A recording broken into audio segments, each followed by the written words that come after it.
Die winter is naby. Okay, ons is besig om te gesels oor die vraag wat Jesus vir ons vra. Jesus vra seker goed vir ons.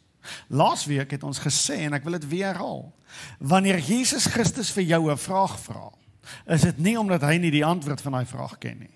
Wanneer hy 'n vraag vra, is hy wonder of jy die antwoord ken. Hy wil jou op 'n innerlike journey vat. Nou, laasweek kyk ons na die vraag wat Jesus vir Petrus gevra het. Petrus, het jy my lief? Jesus vra 3 keer agter mekaar tot op die toestand waar Petrus in absolute hartseer verval. En ons het laasweek gaan kyk, hoe kom God deur die vraag wat hy vir my en jou vra, en hy kom opereer diep in ons sielslewe. Vandag kyk ons hoe die vraag wat God vir my en jou vra, hoe dit ons vir ons terapie bring. Hoe terapeuties vir ons siele is. So laasweek was 'n operasie, hierdie week is terapie. Okay. Ons lees ons skrifgedeelte vandag, Lukas 24 vers 13 tot 17. En 2 van hulle was dieselfde dag op pad na 'n dorp wat 8 myl van Jerusalem af was, met die naam Emmaus. En hulle was in gesprek met mekaar oor hierdie dinge wat vooraf gebeur het. En terwyl hulle met mekaar praat en ondervra, kom Jesus self nader en loop met hulle saam. Maar hulle oë is weerhou sodat hulle hom nie kon herken nie. En hy sê vir hulle, watter woorde is dit wat julle met mekaar loop en wissel? En waarom is julle so bedroef? Waar's ons? Opstanding het nou net nog nie gebeur nie. Jesus het opgestaan, maar hulle weet nog nie van nie. Kruisiging het nou net gebeur. So Paasnaweek is nou net Sondagoggend van Paasnaweek. En hier's 2 mans wat terugloop na Emmaus toe, 'n dorpie so 8 myl uit Jerusalem uit. Dis waar ons onsself vind. En hoekom? Waar mense besig om te praat oor alles wat met Jesus gebeur het. Dit is verskriklik vir hulle. Kon dit nie glo nie. En die trauma wat hulle beleef. Ek wonder wat doen jy as jy trauma beleef? Wat doen jy wanneer die lewe jou tref en jy dink, ek weet nie of ek môre gaan sien nie. Wat doen jy wanneer die lewe donker raak in jou lewe? En jy weet nie of jy 'n toekoms het nie. Wanneer jy totaal uit antwoorde raak en jy weet, as ek hier mooi kykie, gaan ek die ding nie oorleef nie. Wat doen jy? Weet jy wat doen baie van ons? Ons ontken dit. Veral kerkmense. Joeg, jy lyk daarom verskriklik siek. Nee, onder die geloof, nee, niks nie, nee, ek is okay. Jou oë hang, die slijm loop uit jou neus uit, jy kan nie regop staan van die spierpyn nie. Nee, geloof. Ek stem saam met jou, geloof. As 'n fyn lyn tussen om waarheid te praat en geloof. Dis 'n fyn lyn. Ontkenning en geloof is om in kontak te kom met wat nou in die gang is by jou. Maar ons vind hierdie ouens met diep ontkenning. Ontkenning is 'n baie groot manier hoe wanneer traumaties goed met ons gebeur, hoe ons net nie meer wil voel nie. Ons wil net hê dit moet verby wees. Ons wil net wegkom. Ons noem dit ook ons ontwyk, ons ontvlug. Baie van ons ontvlug deur medikasie. Jy overmedicate na 'n moeilike ding wat met jou gebeur het. Baie van ons ontvlug deur allerlei aktiwiteite doen, net besig te bly, sodat jy hoef te dink en te voel nie. Iemand anders te ontvlug dalk deur sosiale media. As ek net uit die omstandighede kan uitkom, en ek wil nie dink nie, ek wil net in blank space inbeweeg. Ons ontvlug, want ons wil nie hanteer wat nou met ons aan die gebeur is nie. Ons is 'n baie fyn lyn tussen ontspanning, rus en dan ontvlugting. Dit is 'n baie fyn lyn. Dit is 'n baie fyn lyn. En die ander ding wat ons sien hulle doen, hulle laai af. Is iets anders wat ons doen wanneer iets dramaties of iets te groots met ons gebeur. Ons laai af, ons pak af. En nou daar's een ding, daar's iets om met 'n vertroueling te gesels. Dis een ding, maar die ander ding wat ons doen is ons pak af, ongesond. Ons pak so af dat as ons klaar gepraat het van alles wat ek gedoen het, wat met my gebeur het en waar ek was, ek voel bietjie beter met die mense met wie ek gepraat het. Hulle is weer in totale krisis. Ek het net afgelaai. Ons kry hierdie 2 mans en hulle is besig om 2 goed te doen. Hulle is besig om te ontvlug en hulle is besig om af te laai. Hulle laai hulle pakke af by mekaar, maar op 'n totale ongesonde manier. Teen die tyd wat Jesus by hulle kom, is hulle al so hartseer. Hulle is al so te neergedruk, hulle het al hulle geloof al verloor. Kon jy glo? Hy het gesê hy is die een. En daar gaan maak hulle hom dood. Was wat hy gesê het waar, was dit nie waar nie? Kan jy dink waar was hulle? Hulle hele wêreld het in mekaar getuimel. Jesus was hulle toekoms, hy was hulle hoop gewees. Hulle het gedink hulle het 'n purpose in die lewe omdat hulle vir Jesus volg. Skielik is dit als weg. Sondagoggend, hy het nog nie opgestaan nie, hulle weet nog van niks. Klomp vrouens het aan die graf gaan kyk, sê hulle. Hulle het Jesus se liggaam nie daar gevind nie. En waantoe is nou op pad? Hulle loop nou weg. Hulle is nou op pad om weg te loop. Hulle pak by mekaar af tot hulle in 'n absolute toestand is. Nou, is 'n baie interessante ding wat hier gebeur. Lukas is 'n meester om vir ons 'n prentjie te teken. As ons mooi oplet na hierdie prentjie, dan kom ons agter wat is die narratief hier aan die gang. So okay. So hulle pak af by mekaar, maar die tweede ding wat hulle grootlik doen, hulle ontvlug uit die omstandighede uit. Ons lees die volgende. Lukas begin sy gedeelte so. Hy sê, en twee van hulle was dieselfde dag op pad na 'n dorp. Twee van hulle. Die eerste vraag wat jy moet vra is, wie is die hulle? So hier's twee, en hierdie twee is deel van 'n hulle. Wie is die hulle? Die hulle is die apostels, die disippels en die volgelinge van Jesus. Want as ons net die vorige gedeelte lees, dan praat hulle van die disippels wat die leë graf van Jesus gekry het. Hulle is weet nog nie wat hier aangaan nie. Hulle praat van Petrus en die vrouens wat Jesus gevolg het. En die volgende vers sê hulle, maar twee van hulle. Wie? Twee van die volgelinge van Jesus. So wie praat ons hier? Ons praat van volgelinge van Jesus. Hierdie twee het Jesus gevolg, hulle het sy wonderwerke gesien, hulle het sy woorde gehoor, en dit was die mense wat totaal oortuig was dat hy die Messias was. Want hulle het ook die opstanding van Lazarus gesien. En daar die laaste twyfel het hulle die disippels beweeg en sê, as hy die dode ryk kan intree en mense uit dit uitbring, hy is die Messias. En as jy mooi die Bybel lees, van daar af het hy almal besluit, hulle wil hom doodmaak, die Jode en almal, want daai ene gebeure het almal oortuig dat Jesus is die Messias. So wat vind ons hier? Twee van hulle. Twee disippels. En wat doen hulle nou? Hulle draai hulle rug op Jerusalem. En hulle loop weg. Wat is Jerusalem gewees? Punt nommer 1. Jerusalem is waar Jesus nog is. Dis waar Jesus nou net gesterf het, maar dis waar Jesus is. Tweede ding, dis waar al die gemeenskap van gelowiges is. Dis waar die kerk is.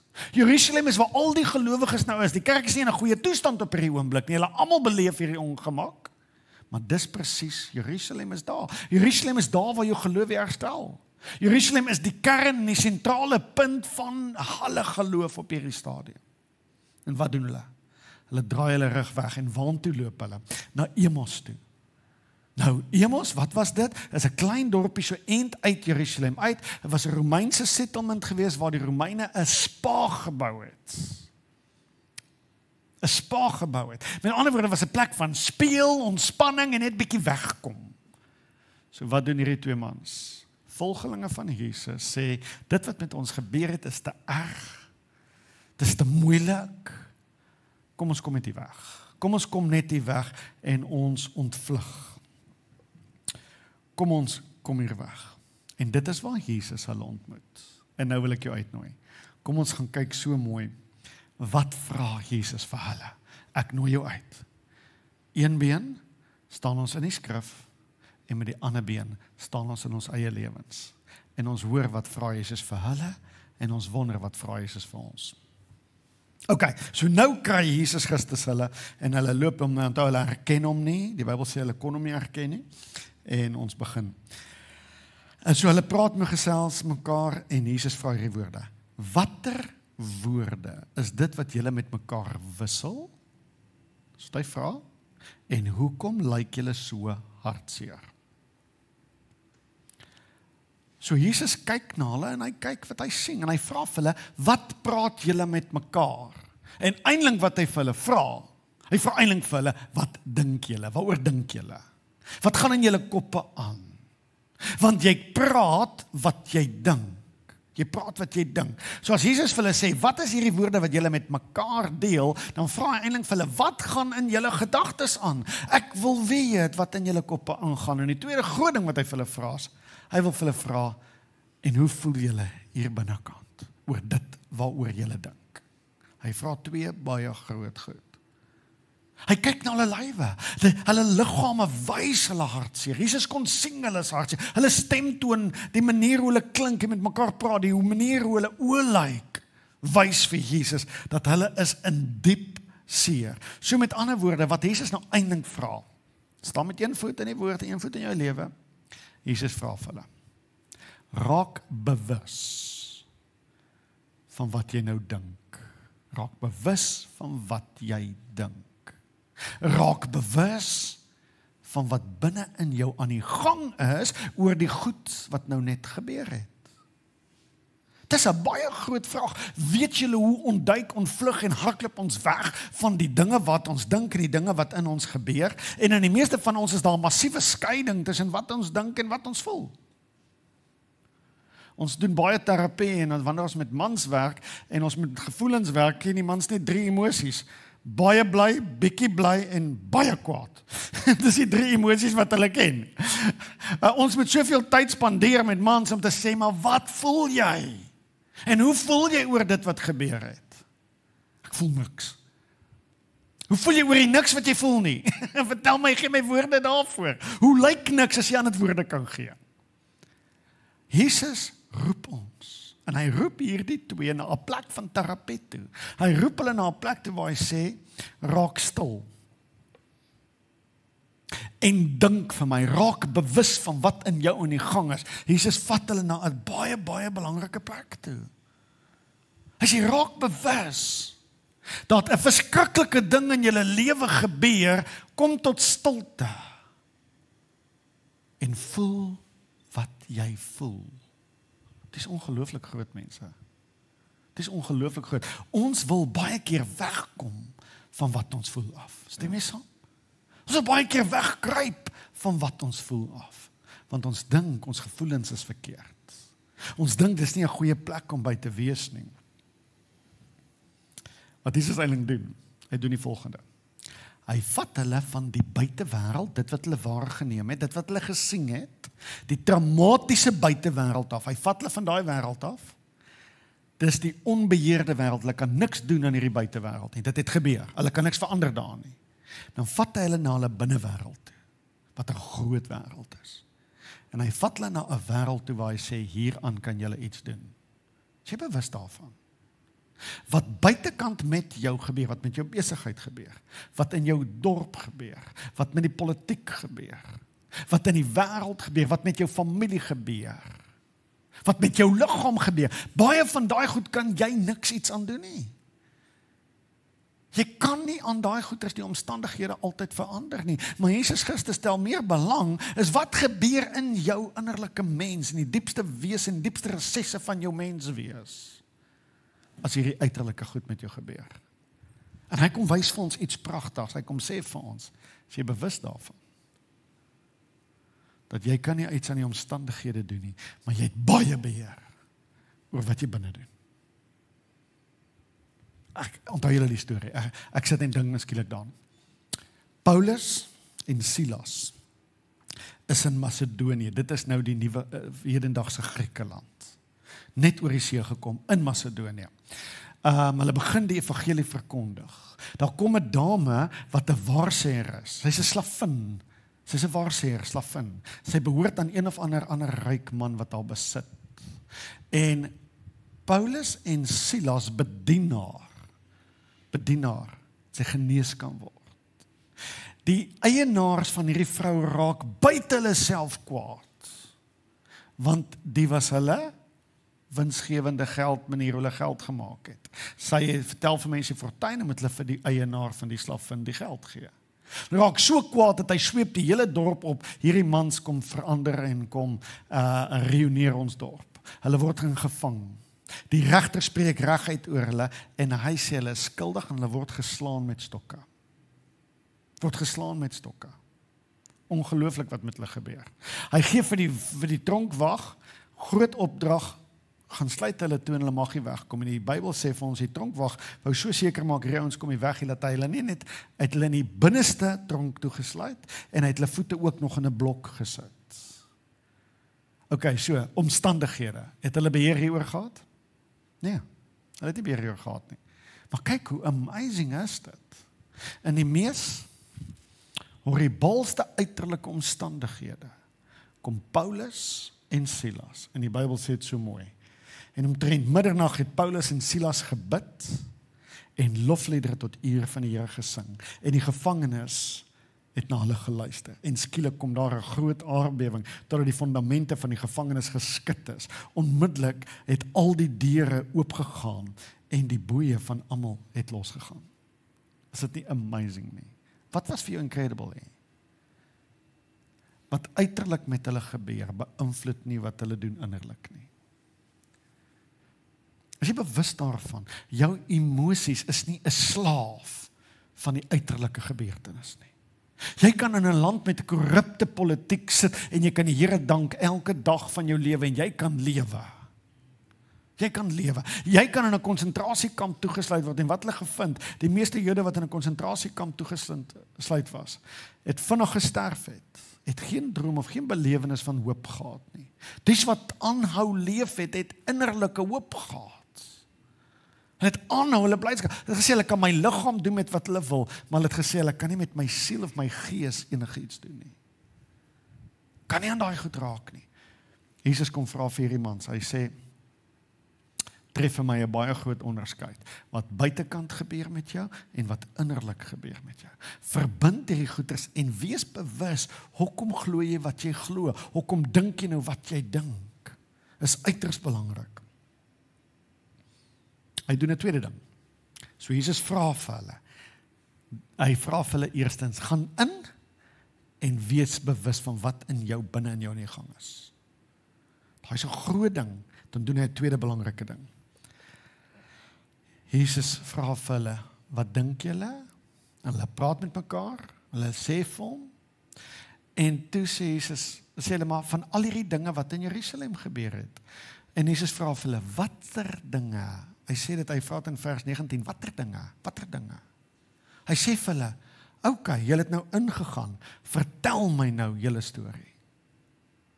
Jesus vra vir jou, as jy ingaan, en dit wat jy ontdek, die volgende tree wat jy nou doen, is jy bring dit nou vir hom. Jy bring dit na Jesus toe.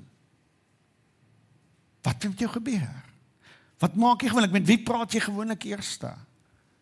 Jesus nooi ons om te sê, die goed wat met jou innerlik gebeur, bring dit na my toe. Nou, kom dink jy vra Jesus dit? Weereens, Jesus was die hele naweek self in Jerusalem.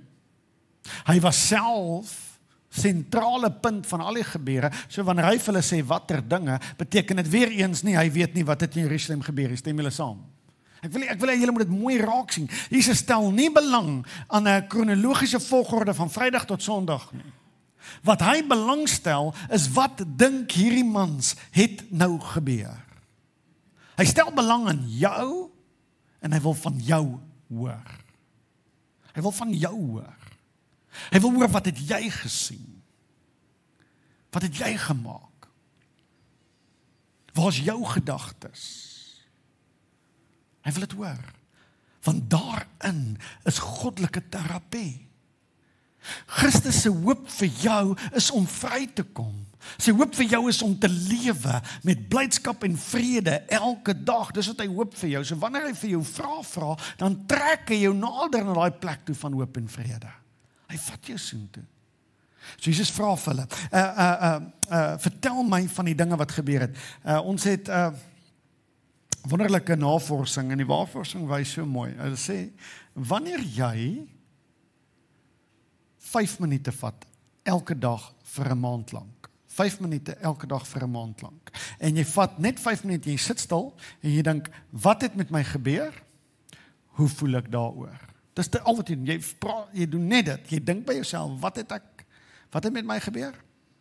En hoe voel ek daaroor? Navorsing wys, dat dit het 'n ongelooflike terapeutiese uitwerking op jou. Om nie net af te sny en onbewus te wees nie, maar om bewus te wees, op te let, to notice what is going on. En dan dit, hoor nou, met een persoon te deel. Net met 'n persoon te deel. Hulle sê die gebeurtenis die voordele vir jou is eerste, jou angsvlakke kom af. En dit is eenvoudig, elkeen van ons kan dit doen. Jou angsvlakke kom af. Hulle sê jy voel minder depressief en interessante ding, jou immuniteit verhoog. Dit is wetenskaplik bewys. Maar in hierdie gedeelte vra Jesus nie vir jou om dit te doen nie.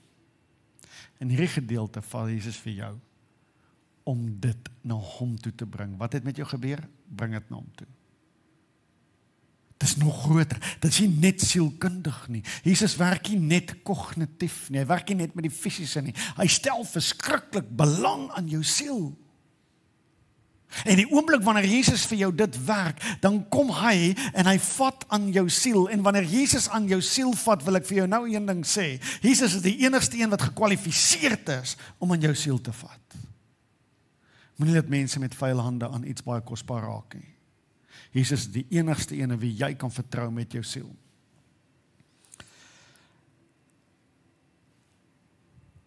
Ek kan nou al maklik hieroor praat. Baie van julle weet wat so ongeveer dalk 'n jaar terug al met my en my gesin gebeur het.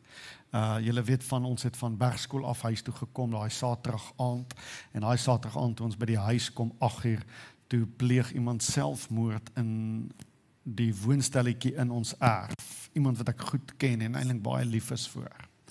En ek het op dit afgekom. En die ongelooflike goeters waardeur ek gegaan het om dit te sing, om daarmee te deel, om daarmee te sit. En die ergste vir my was in daai oomblik wat verskriklik was. Dit was verskriklik vir my. Is my foon was af en toe ek hom aansit, toe sien ek hierdie ou het na my geroep 3 keer. Gevra, kan jy my kom help? Kan jy my kom help? Kan jy my kom help? En my foon was af, Karina se foon was aan. Maar dit was nie by ons, ons het met die kinders gesit en met hulle gewerk. En ons het hier 'n ongelooflike familie tyd gehad. So, maar kan jy dink wat gebeur met my? As ek sien hierdie ou soek my en ek kom by hom en ek was nie daar nie. En die goed wat ek gesing het en die goed wat ek gehoor het, gaan ek vergun mense om dit te sing en te hoor en te ervaar nie. En dit het my gebreek, dit het my ongelooflik seer gemaak. Ek het gesukkel, ek kry flashbacks, ek het anxiety aanvalle gekry, as ek in my kar ry, dan iewes skielik word ek oorrompel met emosies, dat ek moet aftrek. Ek het altyd dit vermy om met 'n liggaam te doen, toch, vir een of ander rede was dit 'n verskriklike groot vrees vir my. Ek kon nie met daai goeders deel nie. En wat vir my baie belangrik was, is hoe ek dit bestuur. Want onmiddellik het ek die kinders uit die huis verwyder, ek het probeer die familie weghou van dit af. En ek het dit nou klaar gesien, ek kan dit nou nie omdoen nie. Ek kan nie my uiterlike omstandighede nou verander nie. En ek onthou ons moes met die kinders sit en hulle bekommernis is, pappa, maar gaan jy okay wees? Heeltyd gaan jy okay wees. Want hulle het gehoor, hoe breek ek toe ek dit sien. En ek het met moeite, baie moeite probeer om trauma begeleiding te kry. Baie moeite gespandeer.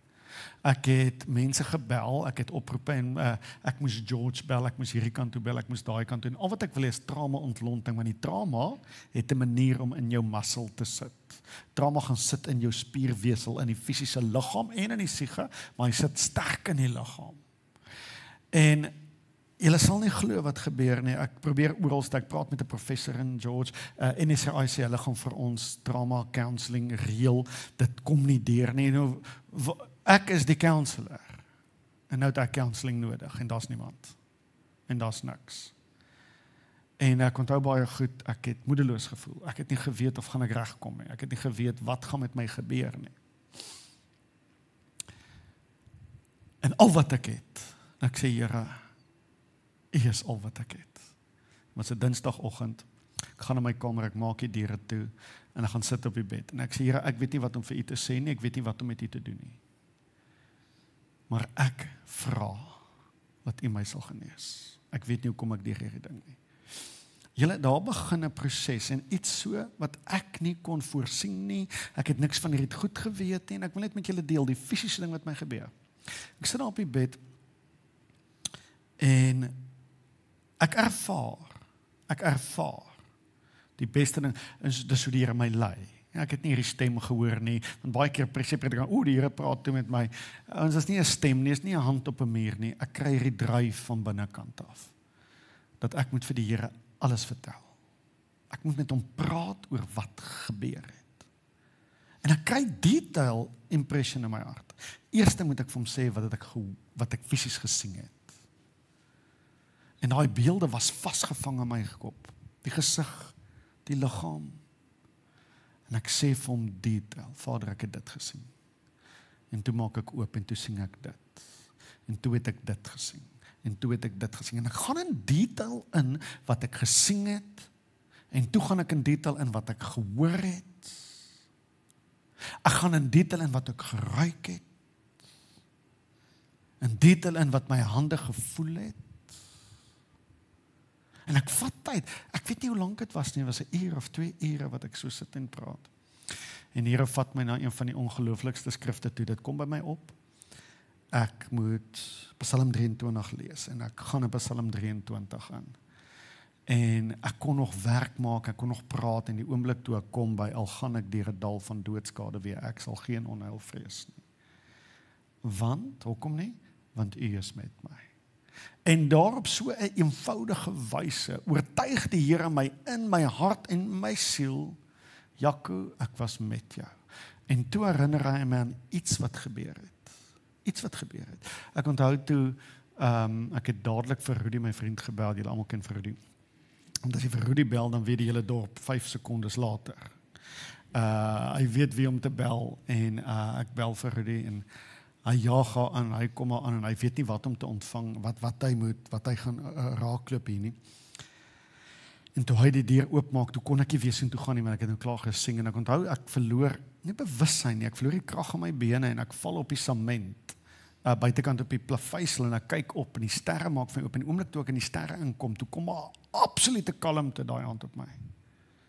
Ek onthou ek sien die sterre en die sterre bring kalmte en toe die kalmte kom, toe spring ek op en toe gaan help ek vir Rudy, laat ons kyk of ons kan recess of die persoon weer terugbring of wat ook al moet gebeur.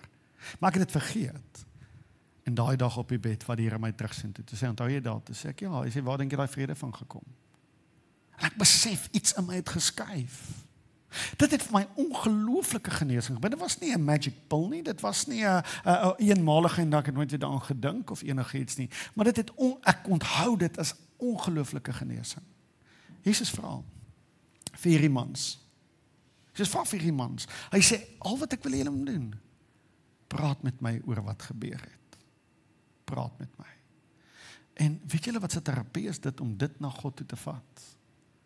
Wat het jy in jou lewe waaroor jy moet praat? Wat het jy in jou lewe wat met jou gebeur het wat jy nie verstaan nie? Wat jy nie kan vergeet nie? Wat aanhoudend impak op jou lewe het? Wat jy goed wat jy gesien het? Wie van julle het nodig om met God te praat oor goed wat gebeur het met jou toe jy 'n kind was? Ons dink, ons vergeet dit, maar luister vir my, jou liggaam hou telling. Jou liggaam hou telling. Het jy al die leuen gehoor dat tyd genees? Come on. Come on. Glo jy dit? Want dan beteken dit alle ou mense moet uiters uitgesorteer en gesond wees. Stem julle saam? Ek kan nie glo julle lag nie, dit was nie 'n grap nie. Tyd genees nie. Ek het al met bejaardes voor my gesit met trane van seer goed wat met hulle gebeur het toe hulle kinders was.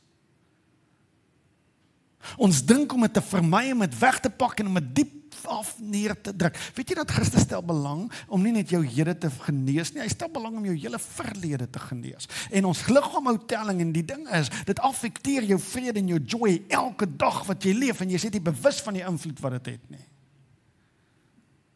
God wil jou gesond hê. Hy wil jou gesond maak, gees, siel en liggaam. En toe gebeur 'n tweede surprising ding. vir die 4 jaar voor dit gebeur het, het ek ontsaglik moeite gemaak om Jesus Christus beter te leer ken. Om Jesus te leer ken. Baie tyd spandeer aan al my studies en al my werk en aan gebedstyd om net nader Jesus te leer ken. En daar het iets anders gebeur. Toe dit gebeur, onthou ek, toe ek in terapie ingaan, toe voel ek Jesus handig my oor na sy Vader toe. En dit was ongelooflik, ek kon dit nie uitdink nie, ek kon dit nie regmaak nie. En daai dag toe ek so in die universum inkyk, en ek kyk so in die sterrehemel in, toe ervaar ek die Vader se liefde vir die eerste keer in my lewe, soos ek dit nog nooit ervaar het nie. Op baie stadium het ek Christus se liefde verstaan. Maar die Vader was nog vir my 'n bietjie onpersoonlike een wat weg was. Die oomblik as Jesus vir jou vra, kom deel met my gebeurgoeders, jy deel van die diepste geheime van jou hart met Christus. Raai wat? Dit maak jou meer intiem met hom. Jy leer hom ken. Jy raak liewer vir hom. Het jy al iemand gehad wat intent na jou luister as jy vir hulle iets vertel? Het jy al 'n vriend of 'n vriendin gehad wat na jou toe kom en met jou iets deel wat hulle nog nie met iemand anders gedeel het nie? Hoe voel jy oor daai persoon na jy dit met jou gedeel het? Voel jy nie nader aan daai persoon nie? Voel jy nie jy ken daai persoon beter nie? Let's take our stuff to God. En dit is moeilik om te praat met 'n onsigbare, nee, dit is moeilik, nee. Dalk nooi ek jou net. Dalk is dit vir jou moeilik. Dalk al wat jy doen, James, geef my daai stoel gee, asseblief. Dankie. Nou wil ek jou nooi. Vat jou speelkas, 'n stoeltjie, sit hom voor die bed neer, en gaan sit jy bo op die bed, en dan praat jy met Christus, wat in daai stoel sit. Kyk hom in die oë. Gaan in jou imaginary wêreld in en weet, Christus is hier. En begin gesels met 'n persoon wat by jou is. Wat by jou is. Christus is hier. Ek wonder wat vra God vandag vir jou. Ek wonder wat kan jy met hom deel. En dalk is dit 'n begin vandag. Dalk is dit iets kleins. Dalk is dit iets wat nog nie 'n groot gesurface het ergens anders nie, maar jy toets net eers. Kom gesels met hom. En dan is die ding, ons is altyd geneig as ons met God praat, ons dink hy is die dominee. Ons wil hom van al die goeie vertel. Is jy bewus dat God weet alles in jou lewe? Vat 'n kans en vertel vir hom van die grootste embarrassment in jou lewe, van die grootste skandes in jou lewe, van jou grootste mislukkings. Want hier is die ding, as jy dit met hom deel, dan vat hy dit na hom toe. Hy laai jou pak af. Sit dit op sy skouers.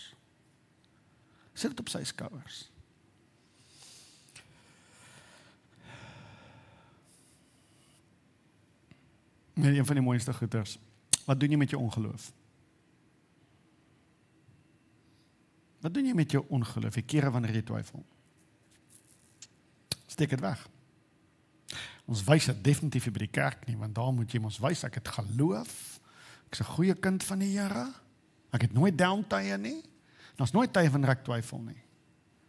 Ek wonder wat het hierdie Emmausgangers met Christus gedeel. Het julle gehoor wat hulle met hom gedeel?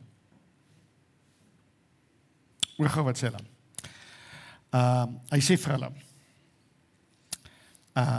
vir hulle, watter dinge, hulle sê ons, praat oor die dinge wat hy sê, watter dinge, hoor wat sê hulle, en hulle antwoord hom, die dinge aangaande Jesus, die Nasarener, wat 'n profeet was, kragtig in werk en woord voor God en die hele volk. Wat slaan jou odd? Hulle praat van wie? Jesus. Jesus was sy naam. Hy was bekend as Jesus, sy ma en pa het hom Jesus genoem. Van wat se dorp? Nazareth. Wat is sy amp? Wat sê hulle? Wat 'n profeet was, kragtig. Nou ons was Jesus 'n profeet. Vir hierdie volgelinge. Hulle het hom gevolg. Hulle het sy wonderwerke gesien. Hulle het sy woorde gehoor. Hulle het gesien hoe Lazarus uit die dood uit opwek. Wat het die disippels op die stadium geglo as Jesus? die Messias, the Messiah. En die Messias is nie net 'n profeet nie, hy is die redder van Israel en die hele wêreld. Israel het baie profete gehad. Hierdie ouens sit Jesus demout om terug na een van die profete toe. Waarom? Dis hulle ongeloof. En weet jy wat love ek van hierdie gedeelte? Hierdie mense het nou saam hom geloop, hulle het al sy woorde gehoor, hulle het hom gesien. En nou het hulle 'n moment of broken faith. En weet jy wat love ek? Jesus sê watter dinge.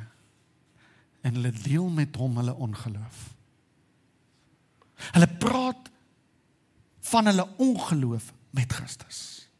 Is dit nie ongelooflik nie? Ek en jy wil ons ongeloof wegsteek. Die beste ding wat jy met jou ongeloof kan vat dit na God toe. God is nie geïntimideerd as jy tye het van geloof wat wankel nie.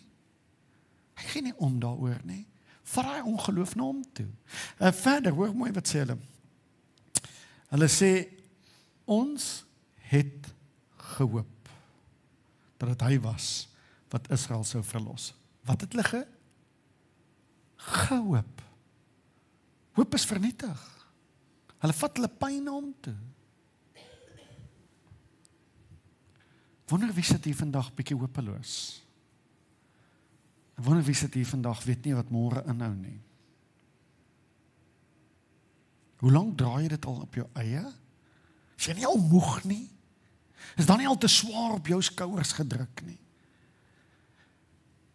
Ek het hierdie week iets gelees wat Trevor Hudson gesê het en dit bly nog 'n hele week by my. Jy wat die las dra wat jy tans dra, weet jy dit hoef nie so te wees nie. Ek wil vir my hoor.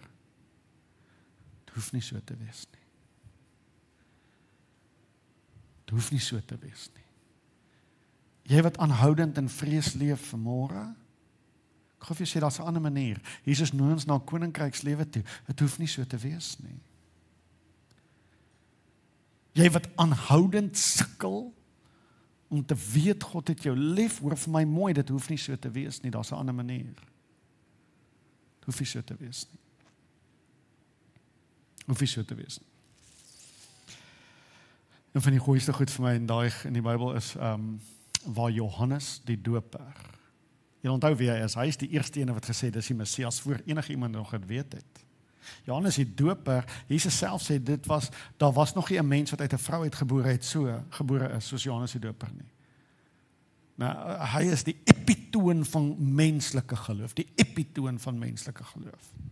En op 'n stadium is hy in die gevangenis, in die Herodes se tronk. En hy stuur 2 van sy disippels, hulle het seker vir hom kom kuier. Hy sê vir hulle asseblief gaan vra vir Jesus of hy regtig die een is. Wat sê hy? Hy sê gaan vra vir Jesus of hy regtig die Messias is. Maar Johannes het dit geweet. Hy het dit al geweet toe Maria swanger by sy ma kom. Toe spring hy al in sy ma se baarmoeder, dankie. Ek het al die prente gehad, ek moes net die regte een kies. Can you imagine it? Hoekom is jy so taaf op jouself as jy soms geloof verloor? En wat doen Jesus? Jesus sê vir hom, okay, kom julle tweeetjies, hou dop wat ek doen, kyk wat ek doen. Kyk hoe word die blindes sien, hulle kyk hoe loop die lammes, kyk, hy skot hulle nie uit nie, hy stuur hulle nie terug en sê, hoor jy so een bietjie vir Johannes gaan sê, ek is diep teleurgesteld. Weet julle wat ons vir ons kinders moet sê? Nou het jy liewe Jesus se hartjie seer gemaak. Come on, stop dit tog net. Liewe Jesus is nie so fyn gevoelig nie. Vat jou brokenness. Soos die man wat nog, dan was nog nooit 'n man soos Johannes nie. En toe hy ongeloof gehad het, het dit nêrens anders te gevat nie. Hy het dit net na Jesus toe gevat. Net na Jesus toe gevat. Ek wonder wat kan jy bring vandag na hom toe? Wat het jy nodig om vir jou ernstig uit te kerf en op jou bed te gaan klim, kruis jou bene, sit met hom en praat. Hy wil na jou luister. Hy wil na jou luister. Ek sluit af, hier is die ongelooflikste goed gebeur. Ek gaan vinnig afsluit, ek gaan nie te lank by stil staan nie. En wanneer ons hierdie goed vir hom bring, dan bring hy die terapie wat ek en jy nodig het. Hy herstel ons hoop. Hy bring genesing. Hy doen dit. Ons lees in hierdie pragtige gedeelte.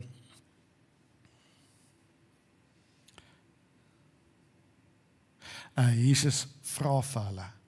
Toe hulle vir hom sê, en hulle het gegaan by die graf, en die graf is leeg, en niemand weet waar hy is nie, en hy het gesterf, en hy het gesê, na 3 dae is hy opgestaan, maar daar's niks. Hulle is depressief. Jesus vra vir hulle, moes die Christus nie hierdie dinge ly nie, en in sy heerlikheid ingaan nie? En het hy begin van Moses en van die begin af het al die Moses en al die profete af, nie vir hulle uitgelê dat die skrifte, dat die dinge wat nou met hom gebeur, moes gebeur nie? Weet jy wat doen Jesus? Hy kom en hy vat wat hulle dink en hy herstel dit. Ek gaan dit so baie nog sê en ek het dit al baie gesê, so as jy dit vir 10de keer hoor, staan vas met my. Weet jy hoeveel keer moet ek my oortuig? Jaco, alles wat jy dink is nie waar nie. Weet julle hoe baie keer dink ons, omdat ek iets dink, is dit daarom waar. En die oomblik as ek dit dink, dan kry jou liggaam die reaksie, die angs, die vrees of die teleurstellings, asof dit waar is. Weet jy wat? Vertel vir hom wat jy dink, en weet jy wat doen hy? Hy kom wys vir jou. Hy kom wys vir jou die error in die manier hoe jy die wêreld sien. Hy kom herstel jou denke, hy kom herstel die manier hoe jy die wêreld sien en beleef. Hy kom sê vir hulle, ja, ek hoor van hierdie verskriklike goed wat gebeur het, maar ouens, is dit nie profeteer dat dit moes gebeur nie. Nou gebeur daar iets by hulle. Hy kom en hy begin hulle denke herstel. Hy begin hulle help om anders te dink en anders na die wêreld te kyk. Nog 'n mooi ding wat hy doen.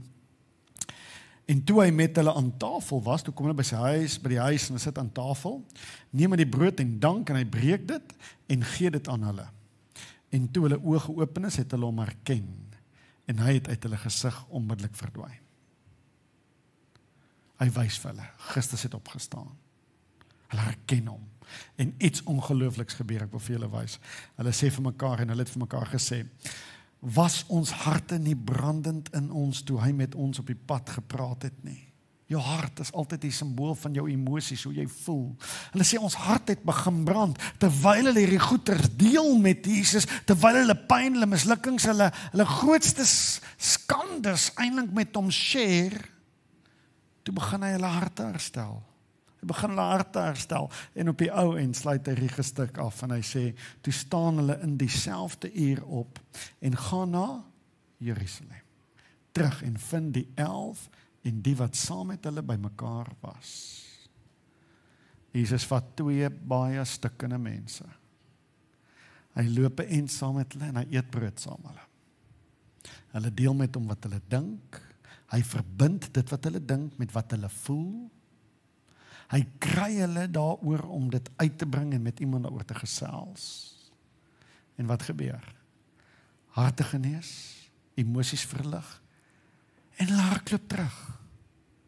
Hulle ontvlug nie meer nie. Hulle hardloop terug waantoe, na gemeenskap toe, gemeenskap van gelowiges toe. Hulle hardloop terug na Jerusalem toe, waar hulle 5 laas gebreek het. Kom hulle daar met nuwe hoop. Hy gee vir hulle 'n toekoms. Hy gee vir hulle die lus om te lewe. En hy het vir hulle baie energie gegee, hy klomp hardloop. Hulle hardloop. Ek wonder, as ek afsluit vandag, wat vra die Here vandag vir jou?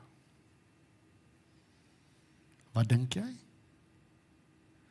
En hoe voel jy oor die goed wat jy dink? Bring dit na Jesus toe.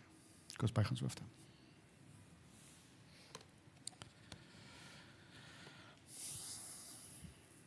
Liewe gemeente, terwyl ons besig was, het ek ervaar die gees van die Here is besig met mense wat in hierdie gehoor sit.